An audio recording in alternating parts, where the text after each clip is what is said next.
À la une de ce journal, Éducation, le document de base des Assises nationales sur l'éducation, finalisé et remis au ministre de l'Éducation nationale.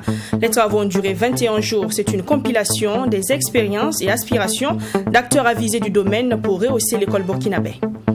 Et puis aujourd'hui, célébration mondiale de la journée du blog au Burkina Faso. L'association des blogueurs commémore cette journée dans un esprit de réflexion.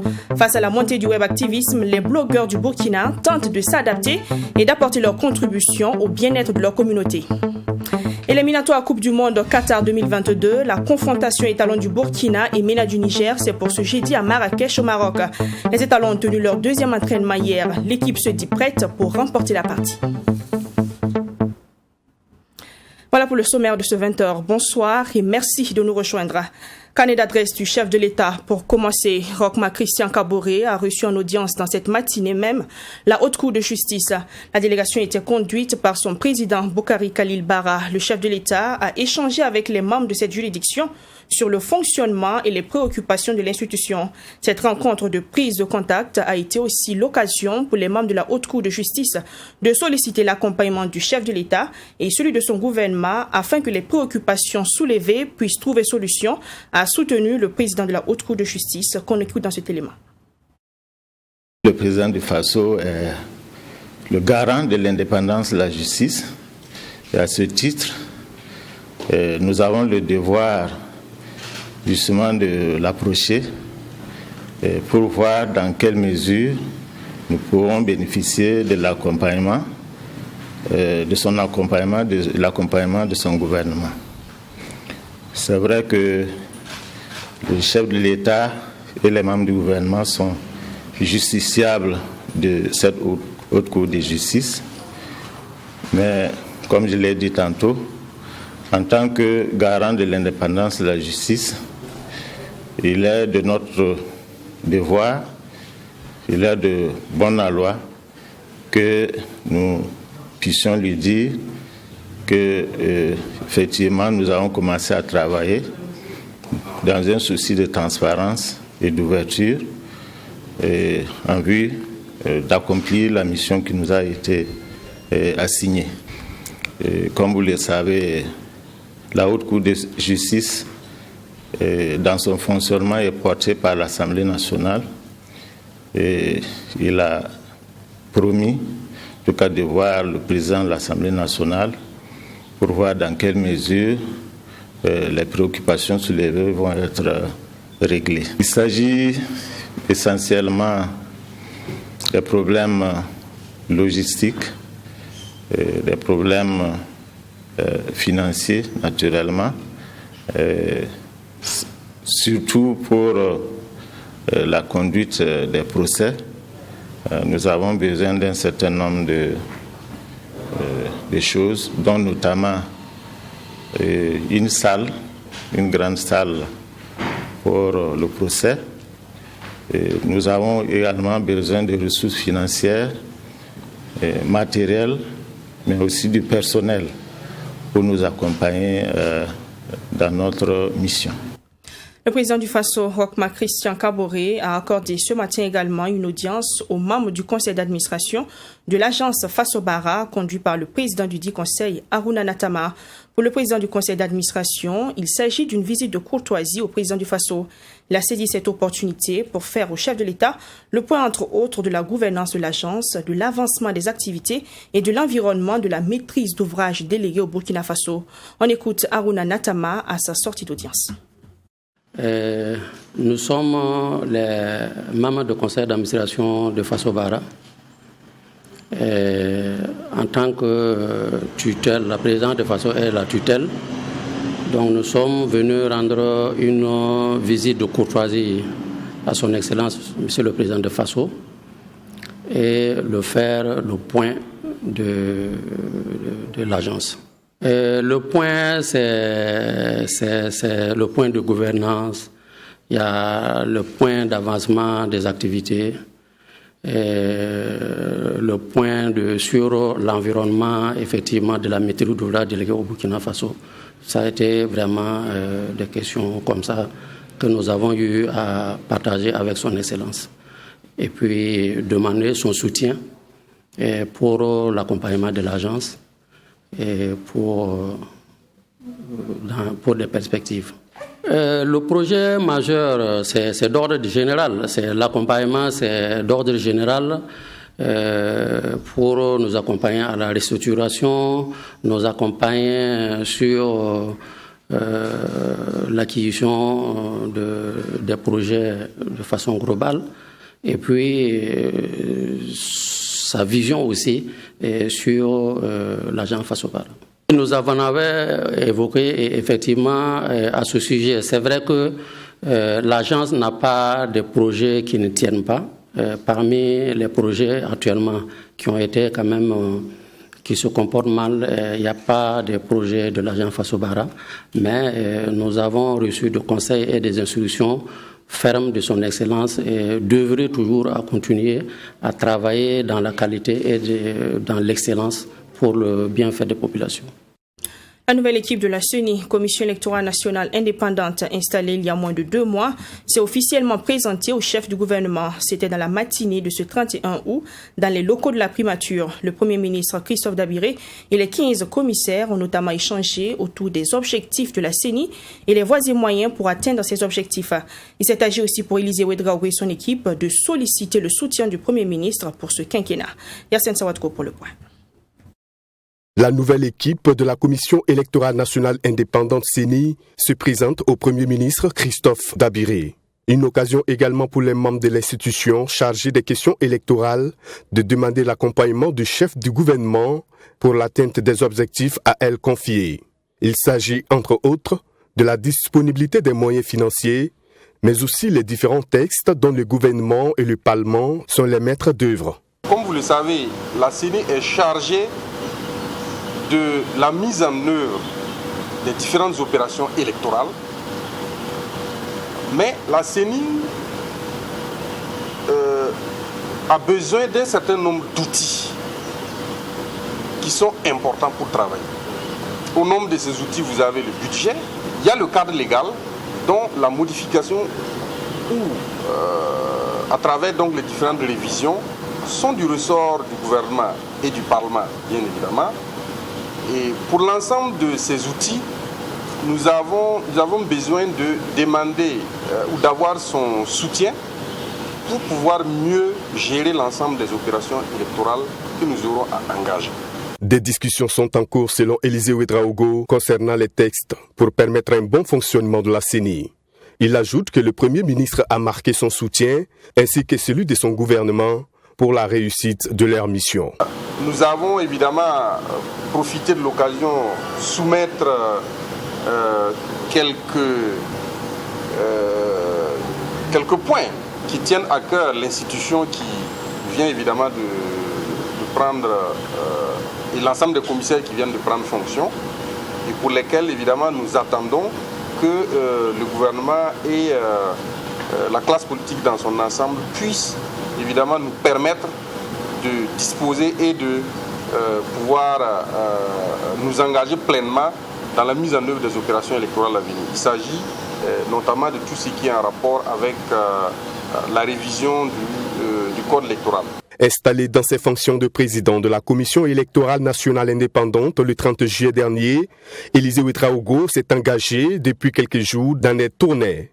L'objectif est de présenter la nouvelle équipe et aussi solliciter des soutiens pour l'accomplissement de sa mission. Dans le secteur de l'éducation, fin de mission pour le comité de rédaction du document de base des Assises nationales sur l'éducation. Le comité, avec à sa tête l'ancien ministre de l'Éducation, Mélégué Traoré, a remis officiellement le document de base qui devra servir aux discussions lors des Assises régionales et nationales sur l'éducation. En rappel, le comité a été installé le 6 juillet dernier et a eu un peu plus d'un mois pour mener les réflexions depuis le début du processus. Cérémonie de remise hier lundi 30 août avec Maxime Jean-Yves Bambara. Mission accomplie pour les membres du comité de rédaction du document de base des Assises nationales de l'éducation nationale. Après 21 jours de travail en présentiel et 2 mois depuis le début du processus, le comité dirigé par l'ancien ministre de l'Éducation, Mélégué Traoré, remet ici officiellement le fruit de sa réflexion au ministre de l'Éducation, Stanislas Ouaro. Ce document, nous y avons mis toutes nos ardeurs, nos intelligences, nos expériences plurielles, nos aspirations pour changer fondamentalement l'école burkinabé. Et nous l'avons tous ressenti comme un immense privilège d'avoir l'opportunité de participer à cette entreprise qui porte les ambitions d'une école nouvelle, plus en phase avec nos réalités nationales, mais également internationales, et avec un monde en constante évolution. Tout en saluant les efforts du comité de rédaction, Stanislas Ouaro a indiqué que c'est un document de base qui devra servir aux discussions aux assises régionales et nationales. Cela veut dire qu'à partir d'aujourd'hui, nous sommes fin prêts pour donc commencer les discussions des assises régionales et nationales. Mais nous nous sommes engagés auprès du comité technique national à ce que ce document soit mis à la disposition de tous les participants à bonne date, c'est-à-dire au moins 2 à 3 semaines avant. Et donc ce que nous avons fait, nous avons introduit un rapport en Conseil des ministres pour proposer des dates pour les assises régionales et nationales. Et lorsque le Conseil aura adopté ces dates-là, nous mettrons à la disposition de toutes les personnes concernées donc ces documents pour qu'elles aient suffisamment de temps pour examiner ces documents afin de venir aux discussions enrichies et de pouvoir contribuer de façon significative à ces assises. L'objectif, selon le ministre Stanislas Ouaro, est de faire en sorte que toute la communauté, partenaires sociaux, partenaires techniques et financiers, institutions puissent s'approprier et contribuer à réinventer une école burkinabé, socle du développement du Burkina Faso. Dissous de fait, après cette cérémonie de remise, le comité de rédaction du document de base des Assises nationales de l'éducation nationale réaffirme tout de même sa disponibilité à accompagner le processus jusqu'à son aboutissement. Nous sommes aujourd'hui 31 août. En ce jour, le monde entier célèbre la journée du blog. Une journée qui vise à promouvoir le blog et mettre en lumière les blogueurs. Au Burkina Faso, ils sont regroupés au sein d'une association. Nous avons rencontré ce jour même son président pour en savoir davantage sur l'association et échanger avec lui sur le rôle du blogueur dans la société et leur méthode d'adaptation à l'ère des réseaux sociaux. L'Association des blogueurs du Burkina commémore cette journée sous le signe de la contribution du blogueur au bien-être de sa communauté. Salata Serré. Le blog est un moyen d'expression. Une sorte de journal intime publié sur la toile via lequel le blogueur partage son avis, ses humeurs et points de vue sur l'actualité à travers des articles. Il est également décrit comme un outil de communication démocratique accessible à tous les internautes du monde entier. C'est dans le but donc de faire la promotion du blogging qu'est célébrée chaque 31 août la journée mondiale du blog. Cette journée représente beaucoup pour nous, en ce sens que c'est une reconnaissance du travail que nous faisons. C'est pour décréter une journée mondiale, il faut que l'activité ait une importance capitale pour le monde entier, pour qu'on décide de faire une journée de célébration. Donc pour nous, c'est un honneur, c'est une action de reconnaissance, un acte de reconnaissance des efforts que font donc l'ensemble des blogueurs et blogueuses à travers le monde. Le terme blog est issu des mots web qui fait allusion à l'internet et log qui signifie en français journal de bord. Le blogueur est donc celui qui possède un site internet et qui l'utilise comme un moyen de communication. Il en est de même pour le web activiste. Mais le blogueur, selon le président de l'association des blogueurs du Burkina, est celui qui partage sa passion à travers un blog. Ce qui est différent du web activiste qui joue un rôle d'éveil citoyen et de dénonciation sur les réseaux sociaux. Le web activiste, c'est un activiste sur le web. Donc cela veut dire que si vous lui enlevez le web, en principe, il devait être sur le terrain quand il y a une manifestation ou bien organiser pour dénoncer, ainsi de suite. Donc c'est un activisme qui s'est déporté sur le web. Mais comme je l'ai dit, le blogueur n'est pas là uniquement ou forcément pour dénoncer des choses. Chacun a son domaine. Et dans notre monde de blogueurs burkinabés, vous avez effectivement des blogueurs web activistes, donc qui dénoncent, la gouvernance, qui dénoncent ce qui ne fonctionne pas bien dans ce pays. Comme aussi, vous avez des blogueurs qui ne sont pas des blogueurs politiques, qui ne sont pas des militants des droits humains, qui ne sont pas... Voilà. Mais c'est leur droit. Chacun apporte sa contribution au fonctionnement du pays. Le blogueur n'est pas forcément un web activiste. Et un web activiste qui ne tient pas un blog pour nous n'est pas reconnu dans notre monde des blogueurs. Quant à l'avenir du blog face à l'expansion des réseaux sociaux, Gabriel Kambour assure. Pour lui, l'avenir du blog n'est pas à craindre du moment où il a connu un grand succès. Il est hébergé par plusieurs sites d'information de nos jours, poursuit-il. Ouais, si vous prenez Le Monde, il y a des blogs. Si vous prenez Libération, vous avez des blogs qui sont hébergés par ces sites d'information qui sont reconnus à travers le monde. Ça veut dire que ces sites reconnaissent l'importance de la contribution de ces blogueurs-là. Et ils ont créé en leur sein des plateformes où vous pouvez aller être contributeur. RFI, avec Mondo Blog, vous voyez combien de gens à travers l'Afrique ont été formés, ont reçu des formations parce qu'ils sont blogueurs ou parce que, voilà, le blog. Donc, nous ne craignons aucunement l'avenir du blog. Donc, le blog a un bel avenir devant lui et c'est à nous, blogueurs, de travailler à intéresser davantage cette activité de blogging dans notre pays. Le blogging a fait son apparition dans les années 90 et il existe différents types de blogs, notamment des blogs sur la santé, sur l'éducation, la culture, la cuisine et des blogs photos. L'association des blogueurs du Burkina, ABB, a été créée en juin 2016. À ce jour, elle compte une centaine de membres, dont environ 50 à Ouagadougou. À la page culturelle de ce journal, je vous ramène à la période précoloniale pour parler d'une pratique ethnique d'identification en Afrique. Il s'agit de la scarification. C'est une incision superficielle faite sur le visage ou toute autre partie du corps. Elle est signe d'appartenance à une ethnie, une famille ou à un certain rang social. Pour certains, elle incarne aussi des valeurs esthétiques dans la société burkinabé. Pour d'autres, elle est même thérapeutique. Autrefois pratique répandue et adulée, aujourd'hui la scarification perd sa valeur et ceux qui portent les cicatrices font objet de raillerie. C'est le cas de Amiabri Koulidiati que nous avons rencontré. Mais pour lui, ces balafres ont une valeur de pièce d'identité. Fatima Tanikima. David Nadenga est originaire de la région de l'Est du Burkina Faso, un pays gourmatier. Au-delà d'une marque d'appartenance à cette ethnie, ses scarifications sur son visage sont signes d'appartenance à une famille, les Nadenga. Selon lui, ce sont des marques qui lui permettent de se distinguer d'autres personnes de sa région d'origine.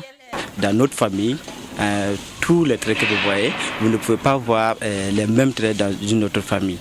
Voilà, donc quel qu'en soit là où vous allez me retrouver, quel qu'en soit vous allez retrouver peut-être un frère qui vient de la même famille que moi, vous allez retrouver les mêmes cicatrices, les mêmes scarifications.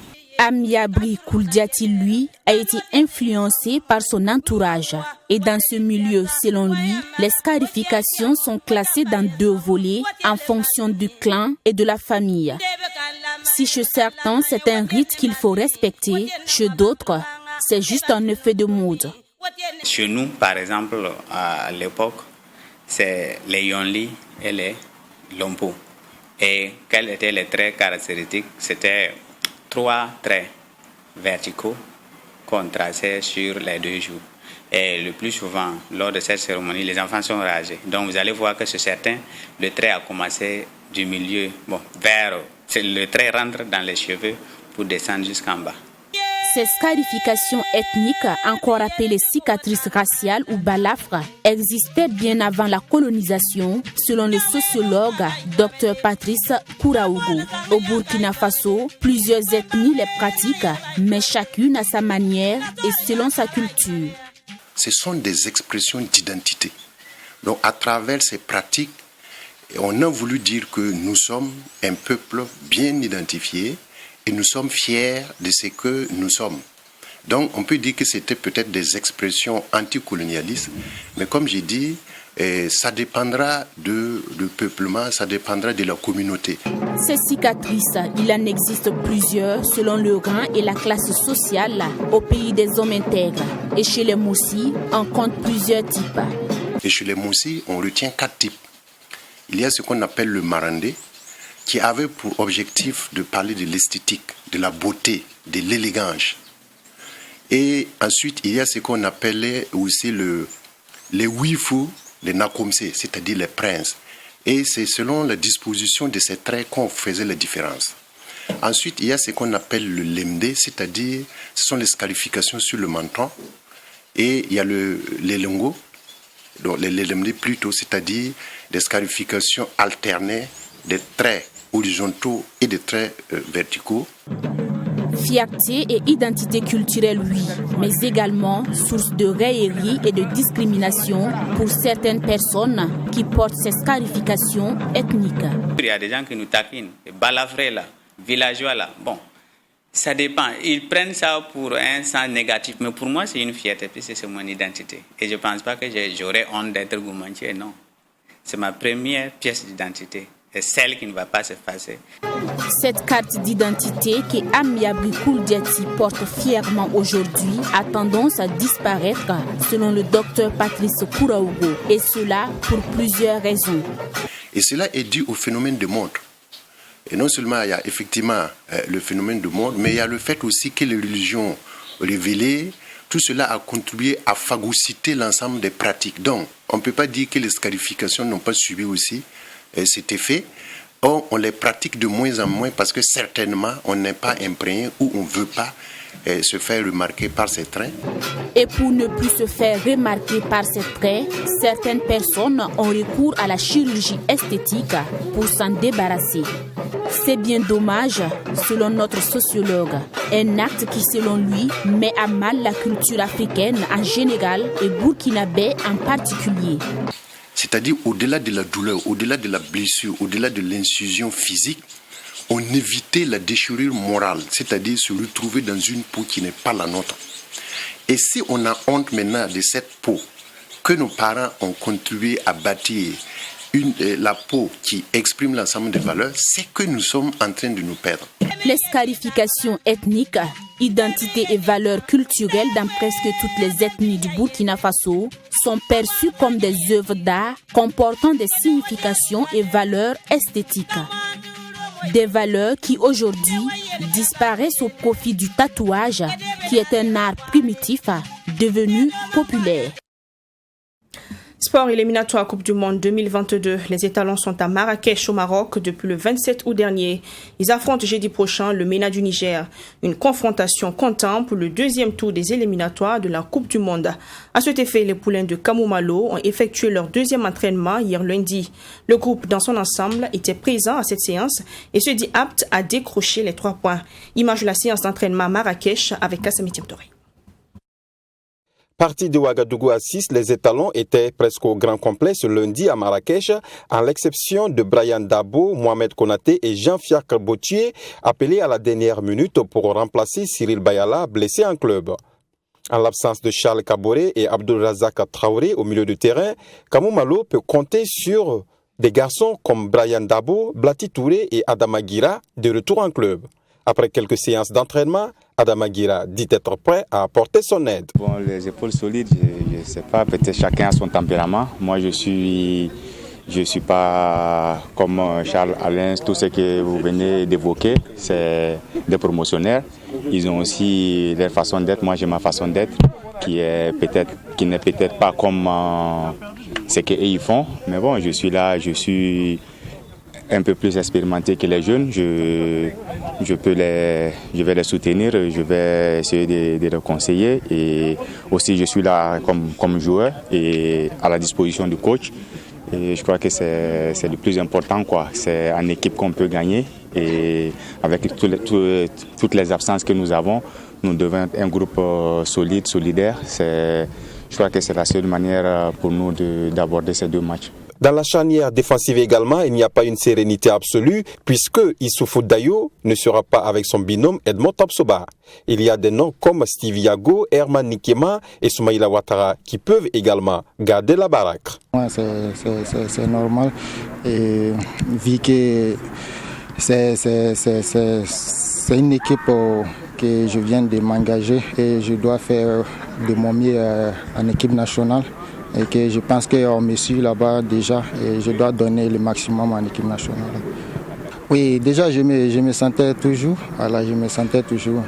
mais je suis là, je suis concentré et j'attends la décision du coach. Et le jour où le coach me donnera ma chance, je ferai de mon mieux pour bien saisir. Après la blessure de Cyril Bayala, Kamou Malo a fait son choix sur Fiacre Bottier pour plusieurs raisons. À en croire le sélectionneur, les performances de ce joueur ont prévalu. En tout cas, il a toujours mouillé le maillot, même si quelque part il y a des insuffisances. Bon, mais c'est ce que déjà je recherche. Alors, donc, pour moi, c'est encore un coup dur pour la sélection, parce que quand vous comptez sur quelqu'un et puis qu'à la dernière minute, la personne est out, il faut tout de suite réfléchir à comment remplacer, pallier, en tout cas, à cette situation. Alors, pour cela, j'ai préféré faire appel à un jeune garçon qui nous a donné beaucoup d'espoir, en tout cas lors du tournoi junior, à la personne de Kwame Bottier, qui est présentement à Ajaccio, qui pète la forme. C'est un enfant courageux. Je pense que c'est maintenant que nous devons le relancer, surtout que c'est un enfant qui est un peu à cheval entre deux nations. Nous préférons déjà le coopter dans notre effectif. Rappelons que les étalons seront face au Niger le jeudi 2 septembre, comptant pour la première journée, et le 7 septembre contre l'Algérie, dans la deuxième journée. En Afghanistan, c'est une nouvelle ère qui s'ouvre. L'armée américaine a annoncé hier lundi qu'elle a achevé son retrait du pays à l'issue de la plus longue guerre de l'histoire des États-Unis. Les talibans ont salué un moment historique, tandis que les États-Unis ont indiqué qu'ils travailleront avec les islamistes s'ils tiennent leurs engagements. Des tirs de victoire ont éclaté à Kaboul. Les talibans ont célébré leur prise de contrôle de l'aéroport de la capitale afghane et le départ des forces américaines après 20 ans de guerre. L'ennemi est désormais maître du pays, un moment douloureux pour les États-Unis et l'OTAN qui admettent ne pas avoir anticipé l'offensive éclair des talibans et la chute de Kaboul le 15 août dernier. Et qui jusqu'au bout ont souffert, perdant 13 soldats dans l'attentat suicide qui a coûté la vie à une centaine de personnes jeudi dernier. Le dernier avion militaire américain a décollé de l'aéroport discrètement juste avant minuit le 30 août, 24 heures avant la fin de la journée du 31 août, la date butoir fixée par le président Biden. Et voici la photo du dernier soldat américain quittant le sol afghan, rendu public par l'état-major américain. Anthony Blinken, piqué au vif par de multiples critiques à Washington, a défendu la gestion du retrait des troupes et des évacuations. Le pont aérien a permis d'évacuer 123 000 civils en 2 semaines. Cette opération était une entreprise mondiale à tout point de vue. De nombreux pays ont apporté de solides contributions au transport aérien. Nous sommes vraiment reconnaissants de leur soutien. Maintenant que les vols militaires américains sont terminés, un nouveau chapitre de l'engagement américain en Afghanistan a commencé. La mission militaire est terminée, une nouvelle mission diplomatique commence. Et pour ce faire, les États-Unis ont annoncé un transfert à Doha au Qatar des activités diplomatiques et consulaires de l'ambassade des États-Unis à Kaboul. Par ailleurs, l'armée américaine a indiqué avoir détruit des avions, des blindés et un système de défense antimissile qu'elle laissait sur place avant de quitter le sol afghan. Voilà la fin de ce journal. Merci de l'avoir suivi. On se dit à demain pour un autre 20h. Bonsoir.